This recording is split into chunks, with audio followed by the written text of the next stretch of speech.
ನಮಸ್ತೆ ಸ್ನೇಹಿತರೆ, ಇವತ್ತು ನಾವು ತೃತೀಯ BA ರಾಜ್ಯಶಾಸ್ತ್ರ ಅಂತಾರಾಷ್ಟ್ರೀಯ ಸಂಬಂಧಗಳು ಕೋರ್ಸ್ 5ರಲ್ಲಿ ಕೆಲವೊಂದಿಷ್ಟು ಪ್ರಶ್ನೆಗಳನ್ನು ನೋಡಿಕೊಳ್ಳುವ. ಪರೀಕ್ಷೆಗಳು ಇರೋದ್ರಿಂದ ಬೇಗ ಅಭ್ಯಾಸಗಳನ್ನು ಮಾಡ್ತಾ ಹೋಗುವ. ಆದಷ್ಟು ಸಮಯ ಎಷ್ಟು ಸಿಗ್ತದೆ ಅದರಲ್ಲಿ ನೋಡ್ತಾ ಹೋಗುವ. ಈಗಾಗಲೇ ನಾನು ಇದನ್ನು ಸಂಪೂರ್ಣ ವಿಡಿಯೋವನ್ನು ಮಾಡಿ ನಿಮಗೆ ತಿಳಿಸಿದ್ದೆ, ಅದು ಪ್ಲೇಲಿಸ್ಟಲ್ಲಿ ಹಾಕಿದ್ದೇನೆ, ನೋಡ್ಕೊಳ್ಳಿ ಸ್ನೇಹಿತರೆ. ಮೊದಲಿಗೆ ನಾವು ಅಂತಾರಾಷ್ಟ್ರೀಯ ಸಂಬಂಧದ ಅರ್ಥ ಮತ್ತು ವ್ಯಾಖ್ಯೆಗಳನ್ನು ಓದ್ಕೊಳ್ಬೇಕು. ಅಂತಾರಾಷ್ಟ್ರೀಯ ಸಂಬಂಧಗಳ ಅರ್ಥ, ಸ್ವರೂಪ, ಮಹತ್ವ ವೆರಿ ಇಂಪಾರ್ಟೆಂಟ್ ಆಗಿರುವಂಥದ್ದು. ಅದೇ ರೀತಿ ರಾಷ್ಟ್ರೀಯ ಶಕ್ತಿಯ ಅರ್ಥ, ಸ್ವರೂಪ, ಪ್ರಾಮುಖ್ಯತೆ, ರಾಷ್ಟ್ರೀಯ ಶಕ್ತಿಯ ಮೂಲಾಂಶಗಳು, ಗೋಚರಾಂಶಗಳು 15 ಅಂಕಕ್ಕೆ ಪದೇ ಬಂದಿರುವಂತಹ ಪ್ರಶ್ನೆಗಳು. ಸ್ಕಿಪ್ ಮಾಡಬೇಡಿ, ಅದನ್ನು ಓದ್ಕೊಳ್ಳಿ. ಮೊದಲಿಗೆ ಅಂತಾರಾಷ್ಟ್ರೀಯ ಸಂಬಂಧ ಏನು ಅಂತ ತಿಳ್ಕೊಳ್ಳಿ. ಅಂತಾರಾಷ್ಟ್ರೀಯ ಸಂಬಂಧ ಅಂತ ಹೇಳಿದರೆ ಹೊರ ದೇಶದ ಸಂಬಂಧ, ರಾಷ್ಟ್ರಗಳ ನಡುವಿನ ಸಂಬಂಧ, ಒಂದು ಮೈತ್ರಿಯನ್ನು ಮಾಡುವಂಥದ್ದು, ಸ್ನೇಹವನ್ನು ಮಾಡುವಂಥದ್ದು, ಬೇರೆ ರಾಷ್ಟ್ರಗಳ ಜೊತೆಗೆ ಮೈತ್ರಿಯನ್ನು ಮಾಡುವಂಥದ್ದು ಅಂತಾರಾಷ್ಟ್ರೀಯ ಸಂಬಂಧದಲ್ಲಿ ಬರ್ತದೆ. ಅದರಲ್ಲಿ ವ್ಯಾಖ್ಯೆಗಳನ್ನು ನಾವು ನೋಡೋದಾದರೆ, ಫೆಡ್ರಿಕ್ ಹಾರ್ಟ್ಮನ್ ಅವರ ಪ್ರಕಾರ ಅಂತಾರಾಷ್ಟ್ರೀಯ ಸಂಬಂಧಗಳು ಎಂಬ ಪದವು ಅತ್ಯಂತ ವ್ಯಾಪಕ ಅರ್ಥದಲ್ಲಿ ರಾಜ್ಯಗಳ ನಡುವಿನ ಎಲ್ಲ ವ್ಯವಹಾರಗಳು, ಅರ್ಥ ಮಾಡ್ಕೊಳ್ಳಿ, ರಾಜ್ಯಗಳ ನಡುವಿನ ಎಲ್ಲ ವ್ಯವಹಾರಗಳು ಹಾಗೂ ರಾಷ್ಟ್ರೀಯ ಗಡಿಯನ್ನು ಹಾಯ್ದು ಹೋಗುವ, ಈಗ ರಾಜ್ಯದಲ್ಲಿ ನಡೆಯುವಂಥ ಎಲ್ಲ ವ್ಯವಹಾರ ಮತ್ತು ರಾಷ್ಟ್ರೀಯ ಗಡಿ ಅಂತ ಇರ್ತದೆ ನೋಡಿ, ಬಾರ್ಡ್ರ್, ನಾವು ಬಾರ್ಡ್ರ್ ಅಂತ ಹೇಳ್ತೇವೆ, ಗಡಿ ಪ್ರದೇಶ ಅಂತ.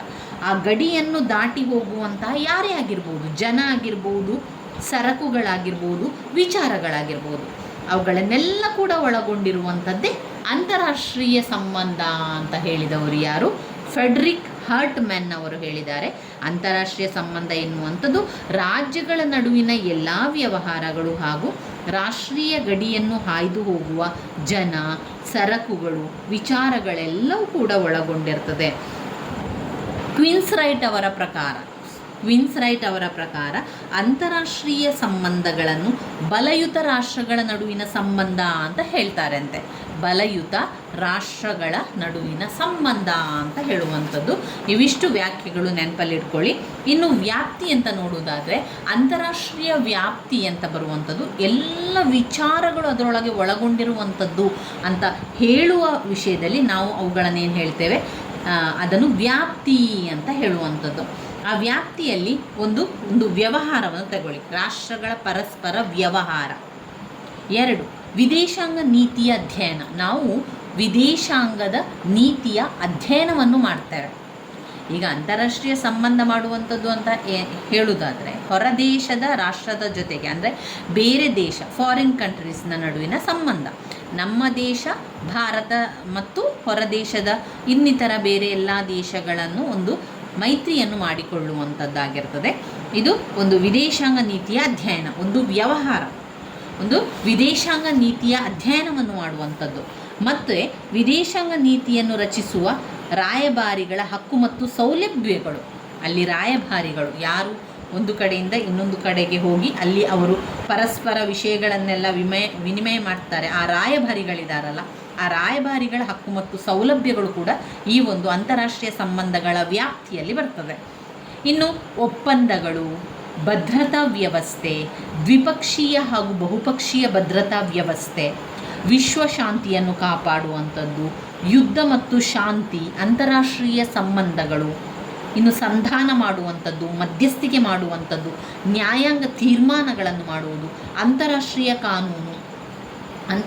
ಕಾನೂನಿನ ಸಮತೋಲನವನ್ನು ಕಾಪಾಡುವುದು, ಶೀತಲ ಯುದ್ಧ, ಅದರ ಅಂತ್ಯದ ಪರಿಣಾಮ.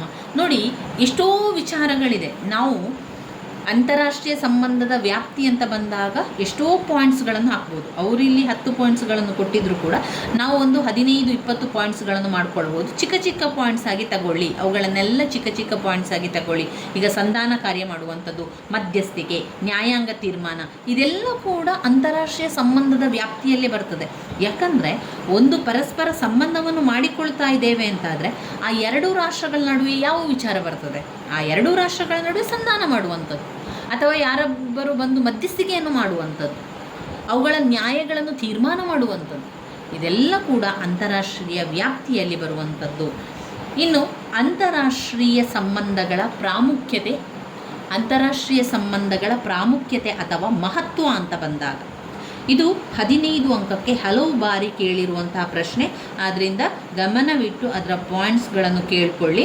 ಅಂತಾರಾಷ್ಟ್ರೀಯ ಸಂಬಂಧಗಳ ಪ್ರಾಮುಖ್ಯತೆ ಅಥವಾ ಮಹತ್ವ ಅಂತ ಬಂದಾಗ, ರಾಷ್ಟ್ರಗಳು ತಮ್ಮ ಹಿತಾಸಕ್ತಿಗಳನ್ನು ಸಾಧಿಸಿಕೊಳ್ಳಲು ಅಂತಾರಾಷ್ಟ್ರೀಯ ಸಂಬಂಧ ತುಂಬಾ ಮಹತ್ವವನ್ನು ಹೊಂದಿರುವಂಥದ್ದು. ರಾಷ್ಟ್ರಗಳು ತಮ್ಮ ಹಿತಾಸಕ್ತಿಗಳನ್ನು ಸಾಧಿಸಲು, ಕಲಹ ಅಥವಾ ಸಮಸ್ಯೆಗಳಿಗೆ ಪರಿಹಾರ ಒದಗಿಸಲು ಅಂತಾರಾಷ್ಟ್ರೀಯ ಸಂಬಂಧಗಳ ಅಧ್ಯಯನ ಸಹಕಾರಿಯಾಗಿದೆ, ಅದು ಮಹತ್ವವನ್ನು ಹೊಂದಿದೆ. ಏನು ಮಾಡಲಿಕ್ಕೆ? ಕಲಹ ಅಥವಾ ಸಮಸ್ಯೆಗಳಿಗೆ ಪರಿಹಾರ ಒದಗಿಸಲು, ಕಲಹ ಅಥವಾ ಸಮಸ್ಯೆಗಳ ಪರಿಹಾರವನ್ನು ಒದಗಿಸಲು ಅಂತಾರಾಷ್ಟ್ರೀಯ ಸಂಬಂಧದ ಅಧ್ಯಯನ ಸಹಕಾರಿ. ಒಂದು, ರಾಷ್ಟ್ರಗಳು ತಮ್ಮ ಹಿತಾಸಕ್ತಿಯನ್ನು ಸಾಧಿಸಿಕೊಳ್ಳಲು. 2, ಕಲಹ ಅಥವಾ ಸಮಸ್ಯೆಗಳಿಗೆ ಪರಿಹಾರವನ್ನು ಒದಗಿಸಲು ಅಂತಾರಾಷ್ಟ್ರೀಯ ಸಂಬಂಧದ ಅಧ್ಯಯನ ಮಹತ್ವವಾಗಿದೆ. 3, ಯುದ್ಧವನ್ನು ತಡೆಗಟ್ಟಿ ಶಾಂತಿಯನ್ನು ಸ್ಥಾಪಿಸುವುದಾಗಿದೆ. ಅಂತಾರಾಷ್ಟ್ರೀಯ ಸಂಬಂಧಗಳ ಪ್ರಾಮುಖ್ಯತೆ ಏನಿದೆ? ಅದು ಯುದ್ಧಗಳನ್ನು ತಡೆಗಟ್ಟಿ ಶಾಂತಿಯನ್ನು ಕಾಪಾಡುತ್ತದೆ, ಶಾಂತಿಯನ್ನು ಸ್ಥಾಪಿಸುತ್ತದೆ. 3, ವಿಶ್ವ ಸಹಕಾರ ಮತ್ತು ಅಭಿವೃದ್ಧಿಯನ್ನು ಸಾಧಿಸುತ್ತದೆ. ವಿಶ್ವ ಸಹಕಾರ ಮತ್ತು ಅಭಿವೃದ್ಧಿಯನ್ನು ಮಾಡುವಂತಹ ಒಂದು ಮಹತ್ವದ ಕೆಲಸ ಅಂತಾರಾಷ್ಟ್ರೀಯ ಸಂಬಂಧಗಳಿಂದಾಗಿ ಮಾಡ್ತದೆ. ಅಂತಾರಾಷ್ಟ್ರೀಯ ಸಂಬಂಧಗಳ ಪ್ರಾಮುಖ್ಯತೆಗಳಲ್ಲಿ ವಿಶ್ವ ಸಹಕಾರ ಮತ್ತು ಅಭಿವೃದ್ಧಿಯನ್ನು ಸಾಧಿಸುವುದು ಕೂಡ ಆಗಿದೆ.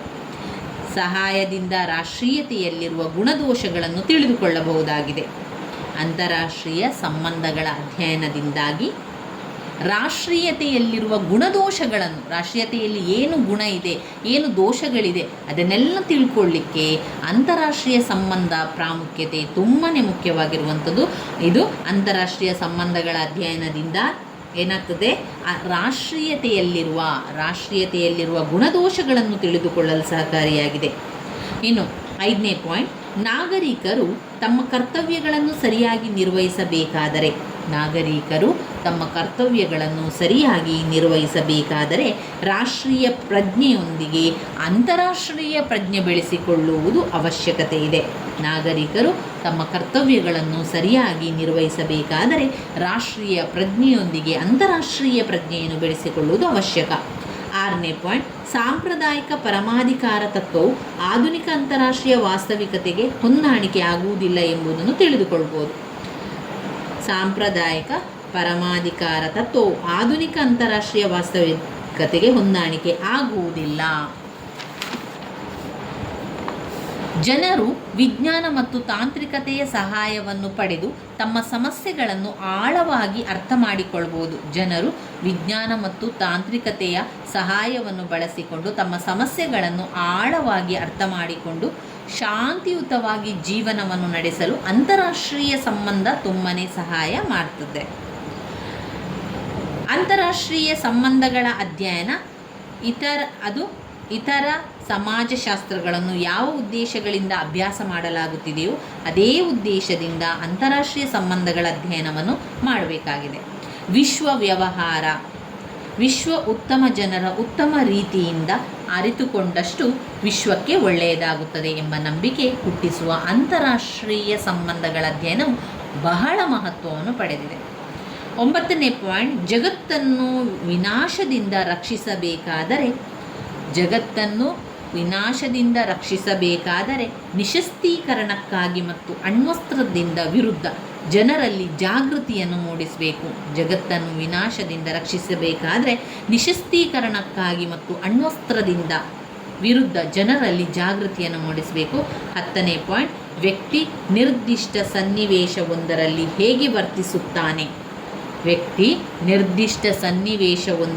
ಹೇಗೆ ವರ್ತಿಸುತ್ತಾನೆ, ನಾವು ಯಾವ ವಾತಾವರಣವನ್ನು ಪ್ರೋತ್ಸಾಹಿಸಬೇಕು ಮೊದಲಾದವುಗಳನ್ನು ತಿಳಿದುಕೊಳ್ಳಲು ಅದು ಸಹಾಯವನ್ನು ಮಾಡ್ತದೆ. ಇವಿಷ್ಟು ಅಂತಾರಾಷ್ಟ್ರೀಯ ಸಂಬಂಧಗಳ ಪ್ರಾಮುಖ್ಯತೆ ಅಥವಾ ಮಹತ್ವದಲ್ಲಿ ಬರ್ತದೆ. ನಾವು ಇಷ್ಟನ್ನು ಈ ಒಂದು ಘಟಕ 1ರಲ್ಲಿ ಬರುವಂಥದ್ದನ್ನು ನೋಡಿಕೊಂಡೆವು. ಮೊದಲಿಗೆ ಅಂತಾರಾಷ್ಟ್ರೀಯ ಸಂಬಂಧಗಳ ಅರ್ಥವನ್ನು ತಿಳ್ಕೊಳ್ಳಿ, ನಂತರ ಅಂತಾರಾಷ್ಟ್ರೀಯ ಸಂಬಂಧದ ವ್ಯಾಖ್ಯೆ, 2 ವ್ಯಾಖ್ಯೆಗಳನ್ನು ಕೂಡ ತಿಳ್ಕೊಳ್ಳಿ.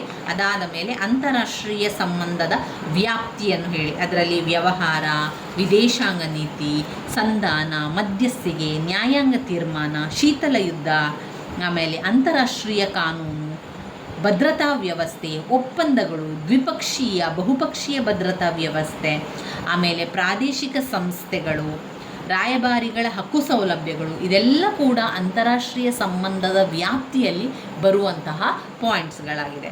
ಇನ್ನು ಅಂತಾರಾಷ್ಟ್ರೀಯ ಸಂಬಂಧಗಳ ಪ್ರಾಮುಖ್ಯತೆ ಅಥವಾ ಮಹತ್ವ ಅಂತ ಬಂದಾಗ ನಮಗೆ ಕೆಲವೊಂದು ಮುಖ್ಯವಾದ ವಿಚಾರಗಳು ನೆನಪಿಗೆ ಬರುವಾಗೆ, ಯುದ್ಧವನ್ನು ತಡೆಗಟ್ಟಿ ಶಾಂತಿಯನ್ನು ಕಾಪಾಡಲಿಕ್ಕೆ ಅಂತಾರಾಷ್ಟ್ರೀಯ ಸಂಬಂಧ ಬೇಕು. ಇನ್ನು ರಾಷ್ಟ್ರಗಳ ನಡುವಿನ ಹಿತಾಸಕ್ತಿಯನ್ನು ಸಾಧಿಸಲಿಕ್ಕೆ, ಅಲ್ಲಿರುವಂಥ ಸಮಸ್ಯೆಗಳನ್ನು ಬಗೆಹರಿಸಲಿಕ್ಕೆ, ಆಮೇಲೆ ರಾಷ್ಟ್ರೀಯತೆಯಲ್ಲಿರುವ ಗುಣದೋಷಗಳನ್ನು ತಿಳಿದುಕೊಳ್ಳಲಿಕ್ಕೆ, ವಿಶ್ವ ಸಹಕಾರ ಮತ್ತು ಅಭಿವೃದ್ಧಿಯನ್ನು ಸಾಧಿಸಲಿಕ್ಕೆ, ನಾಗರಿಕರು ಕರ್ತವ್ಯವನ್ನು ಸರಿಯಾಗಿ ನಿರ್ವಹಿಸ್ತಾರಾ, ರಾಷ್ಟ್ರೀಯ ಪ್ರಜ್ಞೆಯೊಂದಿಗೆ ಅಂತಾರಾಷ್ಟ್ರೀಯ ಪ್ರಜ್ಞೆಯನ್ನು ಬೆಳೆಸಿಕೊಳ್ಳುವಂಥದ್ದು, ಆಮೇಲೆ ಅಲ್ಲಿ ಆಗುವಂತಹ ತಪ್ಪು ಒಪ್ಪುಗಳನ್ನು ತಿಳಿದುಕೊಳ್ಳುವಂಥದ್ದು, ತಿದ್ದಿಕೊಳ್ಳುವಂಥದ್ದು, ಅಂತಾರಾಷ್ಟ್ರೀಯ ಸಂಬಂಧಗಳ ಪ್ರಾಮುಖ್ಯತೆ, ಮಹತ್ವ, ಇದೆಲ್ಲ ಕೂಡ ಅಂತಾರಾಷ್ಟ್ರೀಯ ಸಂಬಂಧದ ಪ್ರಾಮುಖ್ಯತೆಯಲ್ಲೇ ಬರುವಂಥದ್ದು. ಸಮಸ್ಯೆಗಳನ್ನು ಆಳವಾಗಿ ಅರ್ಥ ಮಾಡಿಕೊಂಡು ಶಾಂತಿಯುತವಾಗಿ ಜೀವಿಸಲಿಕ್ಕೆ ಅವಕಾಶ ಮಾಡಿಕೊಡುವುದು, ವಿಶ್ವ ವ್ಯವಹಾರಗಳನ್ನು ಜನರು ಉತ್ತಮ ರೀತಿಯಿಂದ ಅರಿತುಕೊಂಡಷ್ಟು ವಿಶ್ವಕ್ಕೆ ಒಳ್ಳೆಯದಾಗುತ್ತದೆ. ಜಗತ್ತನ್ನು ವಿನಾಶದಿಂದ ರಕ್ಷಿಸಬೇಕಾದರೆ ನಿಶಸ್ತೀಕರಣಕ್ಕಾಗಿ ಮತ್ತು ಅಣ್ವಸ್ತ್ರದಿಂದ ವಿರುದ್ಧ ಜನರಲ್ಲಿ ಜಾಗೃತಿಯನ್ನು ಮೂಡಿಸುವಂಥದ್ದು, ವ್ಯಕ್ತಿ ನಿರ್ದಿಷ್ಟ ಸನ್ನಿವೇಶವೊಂದರಲ್ಲಿ ಹೇಗೆ ವರ್ತಿಸುತ್ತಾನೆ, ನಾವು ಯಾವ ವಾತಾವರಣವನ್ನು ಪ್ರೋತ್ಸಾಹಿಸಬೇಕು ಮೊದಲಾದವುಗಳನ್ನು ತಿಳಿದುಕೊಳ್ಳಲಿಕ್ಕೆ ಇದು ತುಂಬಾ ಮಹತ್ವವನ್ನು ಹೊಂದಿರುವಂಥದ್ದು. ಇವಿಷ್ಟು ಮೊದಲಿಗೆ ನಿಮಗೆ ಗೊತ್ತಿರಲಿ. ಈ ಒಂದು ಪಾಯಿಂಟ್ಸ್ಗಳನ್ನು ಬಾಯ್ಪಾಠ ಮಾಡಿಕೊಳ್ಳಿ. ಪಾಯಿಂಟ್ಸ್ಗಳು ನಿಮಗೆ ಸರಿಯಾಗಿ ಗೊತ್ತಿದ್ದರೆ ನಂತರ ನಿಮಗೆ ಅದರ ವಿವರಣೆಯನ್ನು ನಿಮ್ಮ ಇಷ್ಟದ ರೀತಿಯಲ್ಲಿ ಬರಿಬೋದು. ಇದನ್ನೆಲ್ಲ ನೀವು ಜನರಲ್ ಆಗಿ ಬರಿಬೋದು. ಯಾಕಂದರೆ ಒಂದು ಅಂತಾರಾಷ್ಟ್ರೀಯ ಸಂಬಂಧ ಅಂತ ಹೇಳಿದರೆ ಹೊರ ದೇಶದ ಬಗ್ಗೆ ನಮಗೆ ಇರುವಂತಹ ಆಸಕ್ತಿ ಅಥವಾ ಹೊರ ದೇಶದೊಂದಿಗೆ ಇರುವಂಥ ನಮ್ಮ ಸಂಬಂಧಗಳು ಮಧ್ಯಸ್ಥಿಕೆ ಮಾಡಿಕೊಳ್ಳುವಂಥದ್ದು, ಅದನ್ನೆಲ್ಲ ನಾವಿಲ್ಲಿ ಬರೀತಾ ಹೋಗುವಂಥದ್ದು. ಸ್ನೇಹಿತರೆ, ಮುಂದಿನ ವಿಡಿಯೋದಲ್ಲಿ ನಾವು ಇನ್ನಷ್ಟು ಮುಖ್ಯವಾದ ಪ್ರಶ್ನೆಗಳನ್ನು ನೋಡಿಕೊಳ್ಳುವ. ಇದರಲ್ಲಿ ಪದೇ ಪದೇ ಬಂದಿರುವಂತಹ ಪ್ರಶ್ನೆ, ರಾಷ್ಟ್ರೀಯ ಶಕ್ತಿಯ ಅರ್ಥ, ಸ್ವರೂಪ, ಪ್ರಾಮುಖ್ಯತೆ, ರಾಷ್ಟ್ರೀಯ ಶಕ್ತಿಯ ಮೂಲಾಂಶ, ಗೋಚರಾಂಶಗಳನ್ನು ನಾವು ಮುಂದಿನ ವಿಡಿಯೋದಲ್ಲಿ ತಿಳ್ಕೊಳ್ಳುವ. ಅದನ್ನು ಓದ್ಕೊಳ್ಳೇಬೇಕು, ಅದನ್ನು ಸ್ಕಿಪ್ ಮಾಡಬೇಡಿ. ಬೇರೆ ಇಂಪಾರ್ಟೆಂಟ್ ಆಗಿರುವಂಥದ್ದು ಬ್ಲಾಕ್ 1ರಲ್ಲಿ ಹೆಚ್ಚಾಗಿ ಪದೇ ಪದೇ ಕೊಟ್ಟಿರುವಂತಹ ಪ್ರಶ್ನೆ ರಾಷ್ಟ್ರೀಯ ಶಕ್ತಿಯ ಮೂಲಾಂಶಗಳನ್ನು ಓದ್ಕೊಳ್ಳುವ. ಇವಿಷ್ಟನ್ನು ನಾವು ಮುಂದಿನ ವಿಡಿಯೋದಲ್ಲಿ ಓದ್ಕೊಳ್ಳುವ. ಸ್ನೇಹಿತರೆ, ನನ್ನ ವೀಡಿಯೋಸ್ ಎಲ್ಲ ನಿಮಗೆ ಇಷ್ಟ ಆಗ್ತಾ ಇದ್ದರೆ ಲೈಕ್ ಕೊಡಿ, ಶೇರ್ ಮಾಡಿ, ಸಬ್ಸ್ಕ್ರೈಬ್ ಮಾಡಲಿಕ್ಕೆ ಮರಿಬೇಡಿ. ಧನ್ಯವಾದಗಳು.